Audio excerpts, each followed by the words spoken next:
lève-toi, prends ton lit et marche. Nous allons lire une portion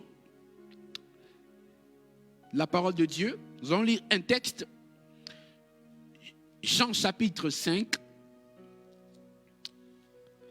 le verset 1er, je vais m'arrêter au verset 14. J'ai lu la parole du Seigneur. La Bible dit, après cela, il y eut une fête juive et Jésus monta à Jérusalem. Or, à Jérusalem, près de la porte de Brebis, il y avait une piscine qui s'appelle en hébreu Bethesda et qui a 5 portiques. Sous ces portiques, un grand nombre de malades étaient couchés, des aveugles, des boiteux, des paralysés. Ils attendaient le mouvement de l'eau, car un ange descendait de temps en temps dans la piscine et agitait l'eau. Et le premier qui descendait dans l'eau auprès d'elle avait été agité, était guéri, quelle que soit sa maladie.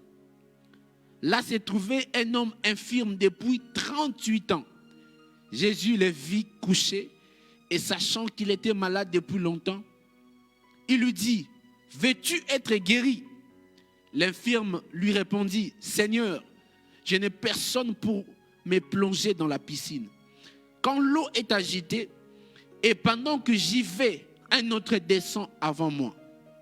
Lève-toi, lui dit Jésus, prends ton lit et marche. » Aussitôt, cet homme fut guéri, il prit son lit et s'est mis à marcher. C'était un jour de sabbat. Des Juifs dirent donc à celui qui avait été guéri, « C'est le sabbat, il n'était pas permis de porter ton lit. » Il leur répondit, « Celui qui m'a guéri m'a dit, oh my God, prends ton lit et marche. » Ils répondirent, « Qui est l'homme qui t'a dit, prends ton lit et marche ?» Mais celui qui avait été guéri ne savait pas qui c'était, car Jésus avait disparu dans la foule qui était à cet endroit.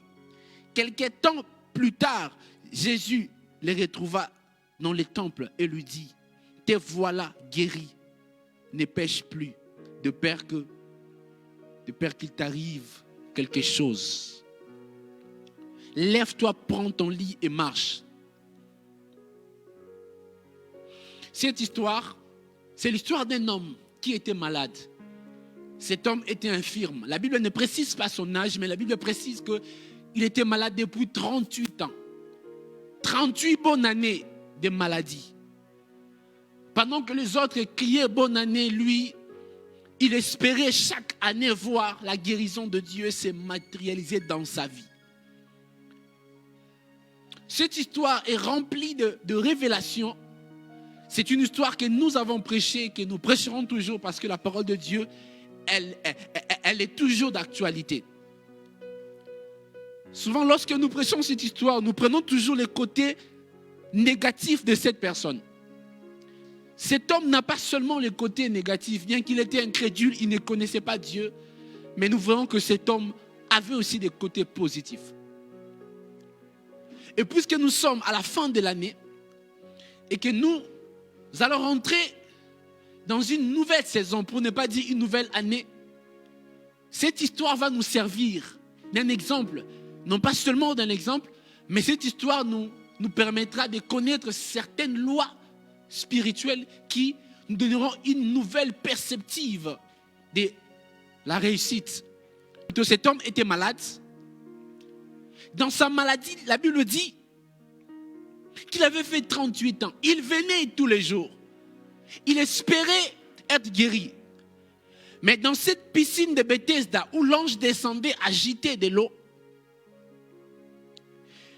les gens étaient là nombreux parce qu'il y avait plusieurs malades. Beaucoup de personnes se précipitaient pour tomber dans l'eau afin d'être guéries. Hélas, seulement une seule personne pouvait être guérie. C'est la première personne qui se jetait dans l'eau. Mais lui, durant tout ce temps, il venait, il se jetait dans l'eau. Il n'était pas le premier. Le premier problème de cette personne, c'est qu'il n'a jamais été le premier dans sa vie. À part la maladie qui le dérangeait, cet homme Durant toute sa vie, durant la période de sa maladie, il n'a jamais été le premier. Il avait plusieurs problèmes.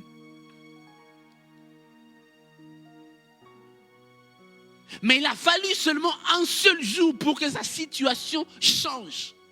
Il a fallu seulement une phrase pour que sa situation change. J'aimerais dire à quelqu'un qui me suit en ce moment, une seule phrase de la part de Dieu suffit pour mettre fin à ta souffrance, pour mettre fin à ton problème. Tu es comme cette personne, tu me suis en ce moment. Tu es malade. Tu peux être malade physiquement, tu peux être malade spirituellement. Parce que la maladie, c'est une altération de l'organisme, une dégradation de l'organisme. Une personne malade, c'est une personne qui souffre de quelque chose. C'est une personne qui, son organisme ne fait que se dégrader. Et si je peux extrapoler ce vocable maladie, la maladie peut être aussi spirituelle. La maladie peut être aussi spirituelle. La maladie peut être le péché chéri qui te bloque. Ça fait plusieurs bonnes années, tu prends des résolutions, tu dis à Dieu, cette année je vais quitter ce péché. Mais tu rentres, tu ne quittes pas. Ce péché te bloque. Ce péché devient ta maladie. Ce péché devient ton problème. Cette maladie peut être ta situation. Cette maladie peut être cette situation qui te dérange. Peut-être dans ta relation amoureuse. Peut-être dans ton travail. Peut-être dans ta santé. Cette maladie peut être la chose qui te dérange. La chose qui te prive la paix. Et cette personne était devenue stable dans sa maladie. Quand j'ai dit stable, en fait, la maladie était devenue pour lui comme un lieu de confort. Quand plusieurs personnes, après plusieurs essais, après plusieurs prières, plusieurs sacrifices, tu n'as pas vu la main de Dieu, tu te sens, tu es devenu stable. Tu es devenu stable dans ces péchés. Tu es devenu stable dans cette vie. Tu es devenu stable dans cette maladie. Tu es devenu stable dans la médiocrité. C'est ça la maladie. Cette maladie n'est pas seulement dans un sens. Cette maladie peut être aperçue dans plusieurs sens. Je ne sais pas quelle est ta maladie. Peut-être tu es là, tu te dis, chaque bonne année je viens, j'écris, Seigneur, cette année je serai guéri. Et quand l'année finit, je suis toujours malade. Chaque bonne année, je viens, je dis, cette année finit avec ce péché. Je continue toujours avec le péché. Chaque bonne année, je viens, je dis, Seigneur, je veux me marier cette année. Mais on ne me pousse pas toujours. Et puisque tu dis, la solution ne se présente pas, je vais vivre comme ça. Tu deviens stable dans la maladie. Vous savez, le monde est malade parce que des personnes qui les composent sont malades. Il faut que cette année, ta mentalité change. Cette mentalité de se sentir stable dans la médiocrité, dans le péché, dans l'échec. Cette mentalité doit quitter ton esprit dans le nom puissant de Jésus. Ça fait 5 ans, 6 ans, 7 ans. Toi, tu célèbres que l'anniversaire vous célébrez que l'anniversaire de votre copinage. Tu dis, bébé, c'est le jour où je t'avais dit oui. Ça fait comme 7 ans. Ah! Et tu es content. 7 ans de célébrer l'anniversaire de copinage. Quel jour tu vas célébrer le mariage? Que Dieu puisse effacer cet esprit de médiocrité dans le nom puissant de Jésus. Que cette année, cette église puisse avoir de bonnes nouvelles. Oui, cet homme, c'était sa vie. C'était sa vie. Il venait tous les jours. Il cherchait à trouver la vie. Il cherchait à trouver la guérison. Mais il y avait toujours quelqu'un qui le précédait, qui s'est jeté dans l'eau. 2020 a été difficile. Tout le monde, il y a même des gens qui disent, je vais effacer 2020 dans mon calendrier. Bien aimé, malgré que 2020 était difficile, il y a des gens qui ont vu la gloire de Dieu dans 2020 parce qu'ils ont cru que Dieu est capable d'agir même là où les hommes ne croient pas. Il faut que ta mentalité change. Et cet homme malade qu'il était, puisque tous les jours il venait chercher la guérison, mais il n'y avait pas moyen parce que quelqu'un d'autre s'est jeté avant lui. Mais le point positif que j'ai trouvé dans la vie de cette personne malade, c'est qu'il n'avait jamais cessé de venir. Il croyait en la guérison. Il ne connaissait pas Christ. Il était incrédule, mais il croyait, peu importe la durée de l'obscurité, la lumière allait apparaître dans sa vie. Oui, en fait, cette personne croyait qu'il allait être guéri, espérait à la guérison. Et qu'est-ce qui va se passer? Ces jours-là, les jours du sabbat, Jésus-Christ est dans la foule. Jésus-Christ va cibler cette personne. Je voudrais dire à quelqu'un, tu as fêté plusieurs bonnes années. Tu as fait plusieurs résolutions. Nous avons peut-être déclaré ici, tu as dit Amen, mais tu n'as pas vu ces choses se réaliser. Et cette nuit, j'aimerais te dire, ne perds pas la foi. Car si Dieu a visité les autres par la voie de la piscine, peut-être il veut mettre un moyen uniquement pour te visiter. Vous savez, dans cette piscine-là, les gens étaient guéris lorsqu'ils se jetaient dans l'eau, lorsqu'ils tombaient dans l'eau. Mais lui n'était pas tombé dans l'eau, mais c'est l'eau qui est venue les chercher. Pourquoi? Parce qu'il n'avait pas cessé de croire au miracle. Vous savez, lorsque le diable veut vous empêcher à rentrer dans votre destinée, il va mettre les doutes, combattre votre foi afin que vous ne soyez plus éligible dans la recherche de miracles. Et ce jour-là, Christ est venu lui dire, homme, veux-tu être guéri? Oui, le côté négatif que nous soulignons sur cette personne, c'est qu'il n'a pas directement dit oui. Il a commencé à raconter son histoire. Si cet homme a raconté son histoire, c'est parce qu'il ne connaissait pas la personne qui était devant lui. Oh. En fait, il ne connaissait pas. Et pour lui, lorsqu'il voit Jésus, il voyait une personne qui pouvait l'aider. Il voyait quelqu'un qui pouvait l'accompagner pour aller se jeter. Parce que lorsque la Bible précise que cet homme était toujours sur son lit, on sous-entend que son infirmité était peut-être liée à la capacité de se déplacer seul. Mais quand il voit Jésus venir devant lui, il relate son histoire. Il dit, à chaque fois que je vais me jeter dans l'eau, une autre personne tombe avant moi. En fait, sa réaction, sa réponse montre ce qu'il voulait. Il voulait que Jésus puisse les conduire là où se trouve l'eau, afin qu'ils puissent se jeter. Pourquoi? Parce qu'ils ne connaissent pas. Plusieurs personnes ont du mal à vivre le miracle de Dieu parce qu'ils ne connaissent pas encore Jésus en profondeur. Vous savez, la connaissance de Christ vous permet de rentrer facilement dans votre miracle. Cet homme ne connaissait pas Jésus. Il ne connaissait pas Jésus. Il voyait un homme qui allait l'accompagner pour se jeter là où se trouvait le miracle. Mais il ne savait pas que cet homme qui était devant lui était l'eau qui donnait la guérison. Cet homme qui était devant lui était l'ange qui donnait la guérison. Il ne savait pas que cet homme qui était devant lui était la solution à son problème. C'est à cause de ça que cet homme a rencontré sa situation. C'est parce qu'il ne connaissait pas Jésus. S'il connaissait Jésus, il allait dire, Maître, guéris-moi. Il ne le connaissait pas. J'appelle quelqu'un à chercher à connaître Christ. Et Jésus lui dit, lève-toi, prends ton lit et marche. Bien-aimé, cette situation t'empêche de progresser dans ta vie spirituelle. Cette maladie t'empêche d'avancer. Cette maladie te fait tourner à rond. Cette maladie te bloque. Tu ne peux plus avancer parce qu'elle te retient sur les lits. Cette maladie est devenue ton maître.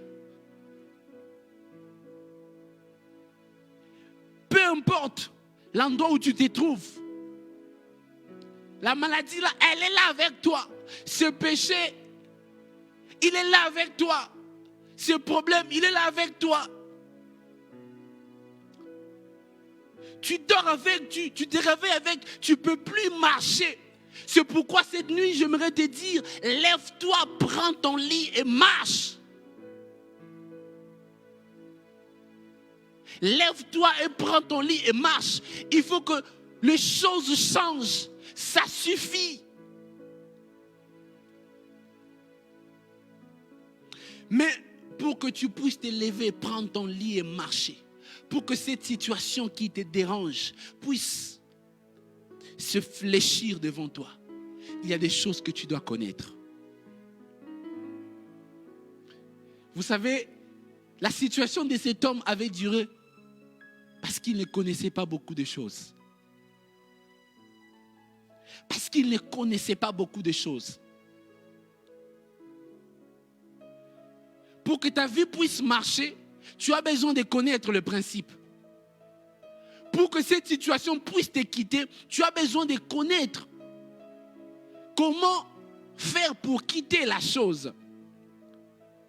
Tu es ici, Dieu t'a donné peut-être la grâce d'exercer dans un domaine quelconque, dans la société, dans ton milieu de travail, rien ne marche. Dans ton milieu de travail, tout semble être difficile.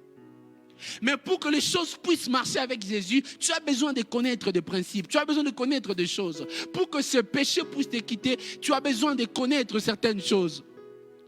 Vous savez, aujourd'hui, nous venons, chaque réveillon, nous déclarons des paroles. Vous savez, déclarer des paroles ne suffit pas pour entrer dans la guérison. Déclarer des paroles ne suffit pas pour voir le miracle de Dieu. C'est pourquoi tu vas constater, tu as fait plusieurs années, tu déclares. Tu rentres, tu dis, cette année, tu écris des choses. Tu as combien d'agendas, tu as écrit des choses. Mais tu ne vois pas ces choses. Parce que déclarer ne suffit pas. Parce que pour vivre le miracle de Dieu, pour que tu puisses laisser ces lits et marcher, il faut connaître certaines choses. Il faut connaître certaines lois. Des personnes que tu vois témoigner chaque année pendant que toi tu pleurniches sur ce même problème, ces personnes connaissent des choses que toi tu ne connais pas peut-être. Quelqu'un s'est dit oui, c'est la grâce de Dieu peut-être. Oui, la grâce de Dieu est la chose la plus importante pour vivre le miracle de Dieu. Mais laissez-moi vous dire, la grâce de Dieu ne suffit pas pour vivre le miracle de Dieu. Vous pouvez trouver grâce devant Dieu, mais passer à côté de cette grâce.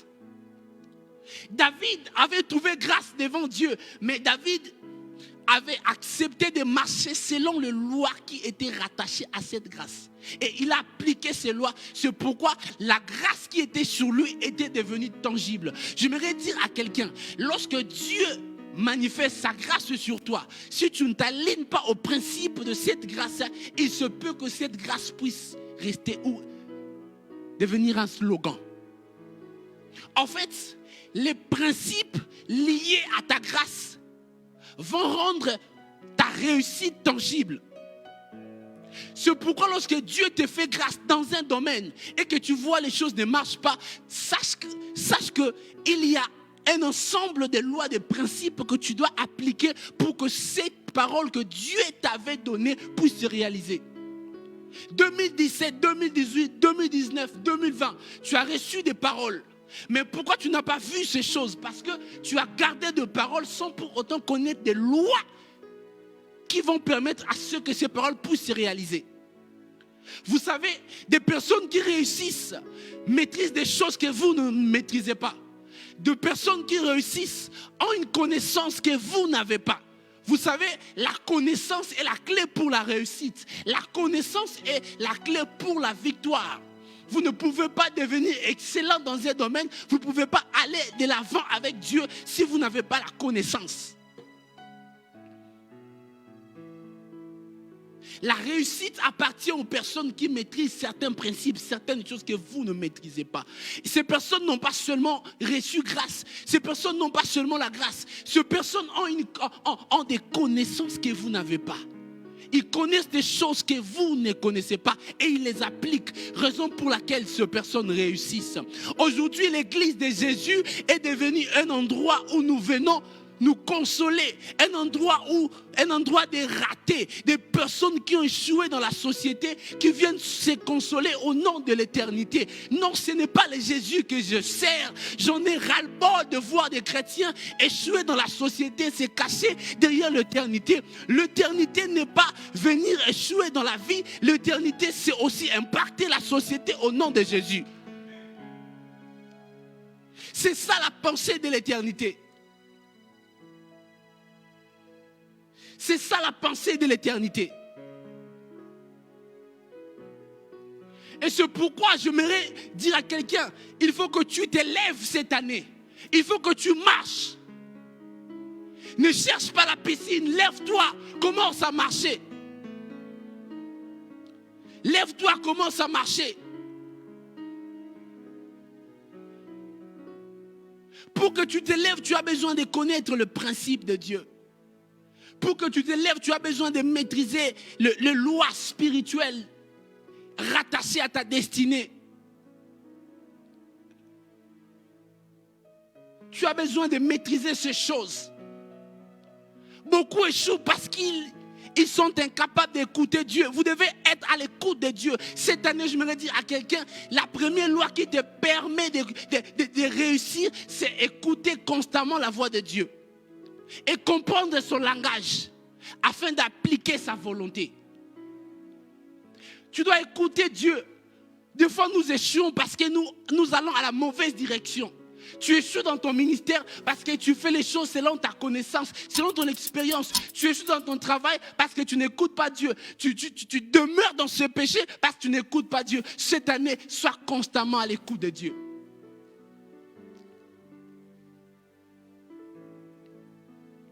Écouter Dieu te permettra de connaître les choses qu'il faut faire. Et la deuxième des choses, tu dois connaître la terre où il faut exercer, où tu dois exercer le service, où tu dois poser l'action qui va déclencher ton miracle. Ça s'appelle la loi de la terre. C'est une loi que de grandes personnes maîtrisent. Toutes les personnes ne maîtrisent pas cette loi. Parce que la capacité à une sémence de produire le fruit dépend de la terre où la sémence est implantée. Tu échoues peut-être parce que là où tu es en train d'exercer le ministère, ce n'est pas là-bas que Dieu t'a appelé. Tu dois discerner la terre de ton appel. Tu dois discerner le lieu de ton appel pour rentrer dans la réussite. Vous savez, si Joseph a pu devenir ce qu'il était devenu, c'est parce que Joseph, dans chaque saison de sa vie, il s'est retrouvé à la terre de sa destinée. Vous savez, Dieu lui avait donné une si grande destinée. Mais pour que Joseph puisse vivre ces choses, Joseph devait respecter le parcours de Dieu. Le parcours de Dieu marche avec la connaissance des lieux du parcours. Et quand Dieu t'appelle et Dieu te parle, Dieu te dit fais ceci, il y a toujours un endroit qui est précisé pour accomplir cette chose. Il a quitté son père parce que la saison de son père était finie. Il devrait partir. Il devrait partir en Égypte. Mais pour partir en Égypte, il y avait tout un chemin qu'il devrait faire. Il a accepté cela parce que c'était sa destinée. Vous ne pouvez pas rentrer dans une saison suivante si vous n'êtes pas prêt à déposer les manteaux de la saison précédente. La terre peut symboliser peut-être le service, le département que tu es en train de servir maintenant. La terre peut symboliser le pays où tu es. Sache que si tu es mal positionné, tes résultats ne seront pas efficaces. Positionne-toi bien afin que tes résultats soient efficaces. En fait, la terre détermine les types de manteaux que tu portes. Joseph, lorsqu'il était dans la maison de son père, il portait le manteau de son père. Ces manteaux permettaient à ce que son père puisse les distinguer des autres par sa manière d'être. Lorsqu'il a quitté son père, Joseph s'est retrouvé esclave. Il a porté un autre manteau, le manteau des esclaves. Ce manteau a fait de sorte qu'on puisse les distinguer d'un homme normal à un esclave. Et c'était la terre de sa saison. Et lorsqu'il a quitté cette terre, il s'est retrouvé dans la maison de Potiphar. Il a porté la robe de Potiphar. C'était une autre saison de sa vie. Et lorsqu'il porte la robe de Potiphar, il la laisse dans la maison de Potiphar. Il part en prison. Il porte porte encore le manteau de prisonnier. Et là, c'était encore une autre saison de sa vie. Et après avoir accepté ce manteau, il rentre dans le palais royal, la saison de gloire. La gloire n'arrive pas dans votre vie si vous ne respectez pas les étapes. Et après avoir compris ce principe, vous devez comprendre aussi le principe des connexions. Vous avez peut-être échoué cette année, c'est parce que vous êtes connecté aux mauvaises personnes. Vous devez savoir comment vous connecter aux bonnes personnes. Car le type de connexion que vous faites détermine votre réussite dans le monde des esprits. Certaines personnes réussissent parce qu'ils se sont connectés aux bonnes personnes. Si vous ne savez pas vous connecter aux bonnes personnes, vous passerez à côté de votre miracle. Car pour que votre destinée puisse s'accomplir, Dieu a destiné des personnes qui viendront être des sycomores pour vous. Mais si vous n'êtes pas capable de discerner ces personnes, vous passerez à côté. C'est pourquoi 2021, j'aimerais qu'une personne puisse écrire fini des fausses relations, des relations d'hypocrisie, des relations de WhatsApp, Facebook, réseaux sociaux. Quelles relations? Où on ne s'aime pas vrai. Tu ne pries pas pour ton frère, tu ne pries pas pour ta soeur là, mais tu dis que mon frère, toi je t'aime beaucoup, j'ai prié beaucoup pour toi. Des relations qui se limitent seulement au poste. Si même il oublie de te poster, ou tu oublies de poster ton ami là, ça chauffe. Vous n'allez plus vous parler. Tu ne m'as pas posté les jours de mon anniversaire, tu es méchant. À la place de chercher des connexions qui vont vous amener plus loin, nous sommes restés dans des petites choses, des bassesses qui n'ont pas de tête ni de queue. Et quand la personne me poste tous les jours, j'ai dit que cette personne m'aime. Quel amour! Nous voulons des connexions qui nous permettront d'accomplir la volonté de Dieu dans nos vies. 2021, nous voulons ce genre d'amitié. Quand vous restez ensemble, vous parlez de quoi? C'est ça. Et je suis en train de finir. Et la 4e loi, c'est discerner les temps. L'onction des fils d'Isaacar. L'onction des fils d'Isaacar. Vous pouvez écouter Dieu. Vous pouvez connaître la terre. Vous pouvez discerner des personnes. Mais si vous n'avez pas l'onction des fils d'Isaacar, vous allez poser des bonnes actions au mauvais moment. C'est un homme de Dieu qui le dit. Vous savez, pour être quelqu'un qui perce, qui réussit, vous devez savoir comment agir, poser les actions dans votre destin, dans votre vie. La Bible dit le fils d'Isaacar savait discerner les temps. Waouh!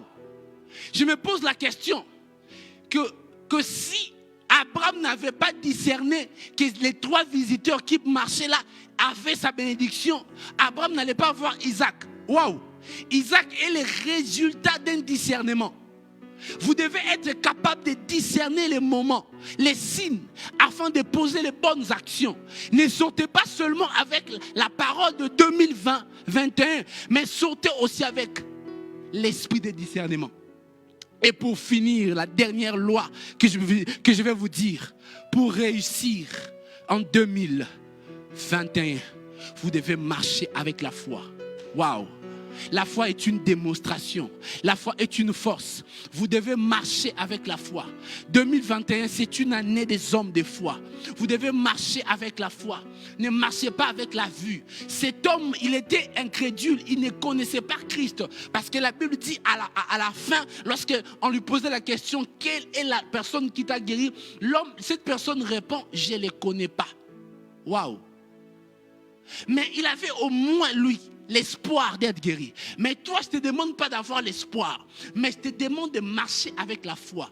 La foi convertit nos rêves. La foi convertit nos promesses en réalité. La foi te permet de voir avant de toucher. Tu dois croire en Jésus. 2021. C'est pourquoi je t'ai pris là où tu es.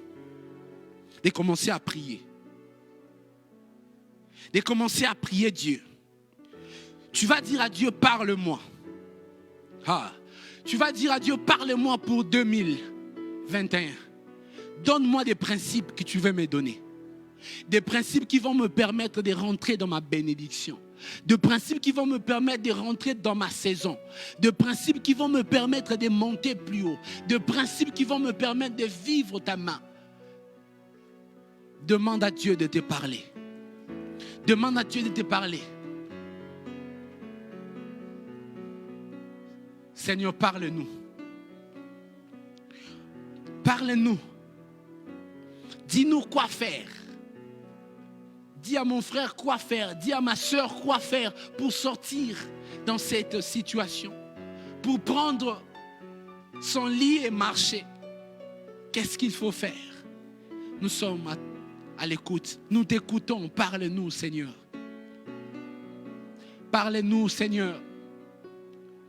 Quand tu demandes à Dieu de te parler, tu lui demandes de te parler par rapport à ta situation. Alléluia. Seigneur, parle-nous. Vous savez, Dieu a des oreilles. Il entend. Dieu a la bouche, il parle. Dieu a les yeux, il voit. Lorsque tu parles à Dieu, il t'écoute et il va aussi te parler. Parle-lui avec ton cœur et dispose-toi à l'écouter. Il te parlera peut-être au travers de la parole de Dieu. Il te parlera au travers d'une vision, d'un rêve, d'un message. Il parle par plusieurs manières. Il a plusieurs voix qu'il utilise pour nous parler. Demande-lui de te parler. Qu'est-ce que tu dois faire? Tu ne dois pas marcher comme ça, comme quelqu'un qui ne sait pas où aller. Cette année, il faut que tu marches avec précision. Il faut que tu pries avec précision. Il faut que tu travailles avec précision. Mais pour que tu les fasses avec précision, tu as besoin de connaître des choses qui te permettront de poser les bonnes actions au bon moment. Seigneur, parle-nous. Alléluia. Karabashem. Tu vas maintenant demander à Dieu que cette année qui va commencer, qui te donne plus de consécration et de travail. Je ne sais pas pourquoi. Mais j'entends dans mon esprit que cette année, nous devons prier pour que cette vision que le Seigneur nous a donnée, cette vision qui dit nous sommes la lumière du monde et le sel de la terre. Nous devons prier pour cette vision. Mais pour que cette vision soit réelle, nous avons besoin de la consécration et du travail. Tu vas demander à Dieu, permets-moi de me consacrer encore plus. Et permets-moi de travailler encore plus. Là où tu es, demande à Dieu, donne-moi la force de plus travailler, de me consacrer à toi encore, de me consacrer. Seigneur, nous voulons nous consacrer à toi, nous voulons encore vivre une vie de consécration et nous voulons travailler comme nous ne l'avons jamais fait. Permets-nous d'être consacrés, permets-nous de te vivre, permets-nous, Seigneur, d'expérimenter ta gloire, mais par le travail et par la consécration. Tu vas prier et demander à Dieu. Tu vas prier et demander à Dieu. Tu vas prier et demander à Dieu de te donner cette vie de consécration. Tu vas demander à Dieu de te donner cette vie de consécration.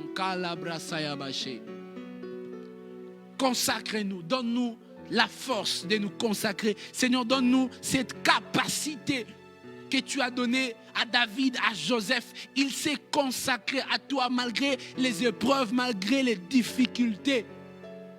Il s'est consacré à toi. Il s'est consacré à toi. Et nous voulons être des travailleurs. Non, que chacun de nous puisse travailler plus dans son ministère, dans le département où tu l'as appelé, dans la société, dans l'entreprise où il travaille, que chacun de nous soit effectif et productif là où Dieu l'a appelé. Permets-nous de travailler.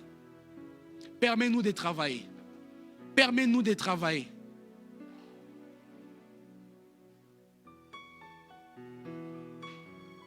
Karababash. Oh Seigneur, nous voulons travailler. Tu vas prier maintenant. Tu vas prier pour 2021, avant que je puisse rentrer dans des déclarations. tu vas déclarer toi-même des choses. La Bible dit, la vie et la mort sont au pouvoir de ta langue. Je ne te sens pas, tu dors, réveille-toi. Quand je déclare, j'ai monté. La Bible dit, la vie et la mort sont au pouvoir de ta langue. Ce qui veut dire, c'est que tu dis de ta vie détermine ce que tu vas vivre. En fait, lorsque tu parles, le ciel est témoin. Le ciel exécute les paroles qui sortent de ta bouche. Et le ciel, lorsque le ciel va libérer la puissance, les paroles qui traînent dans l'air trouvent maintenant l'associé. Et les paroles que tu libères s'associent avec la puissance de l'esprit afin de prendre vie. Tu vas commencer à déclarer pour 2021. Tu vas libérer des paroles pour cette année. Oh, pendant que je parle de 2021, je ne sais pas. Vous savez, nous avons connu une année difficile. Oui, les gens déjà sont en train de dire que 2021 ne sera pas aussi facile. Mais c'est que je suis en train de voir, moi, dans mon esprit, peu importe des épreuves qu'il y aura dans cette année 2021, mais je suis en train de voir une émergence d'une génération. Le Seigneur me dit, ainsi parle l'Éternel, cette année, il y a l'émergence d'une génération. Une génération de consacrés. La Bible dit, le monde attend avec un ardent désir la révélation des fils de Dieu. Oui, et ils sont en train de se préparer. Et quand je dis, je pars de l'autre côté, dans l'autre monde. Ils font des réunions. Cette nuit aussi, pour eux, c'est une nuit de réunions, de décisions.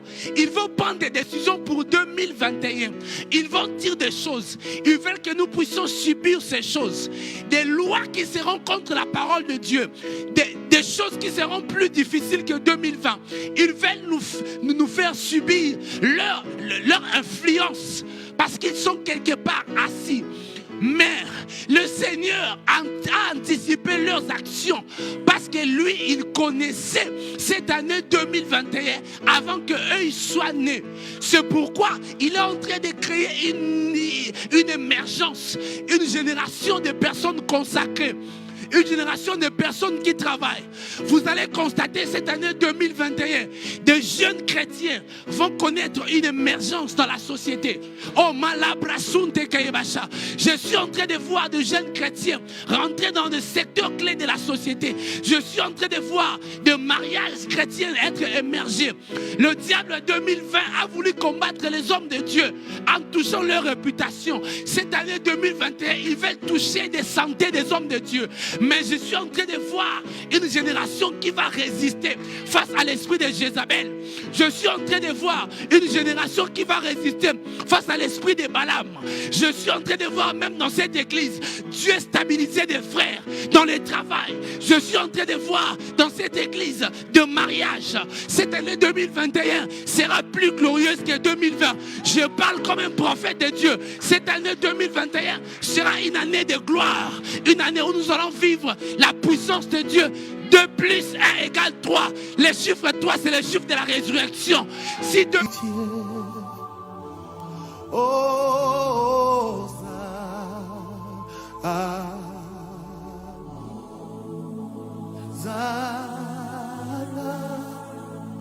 au plus haut des cieux, que notre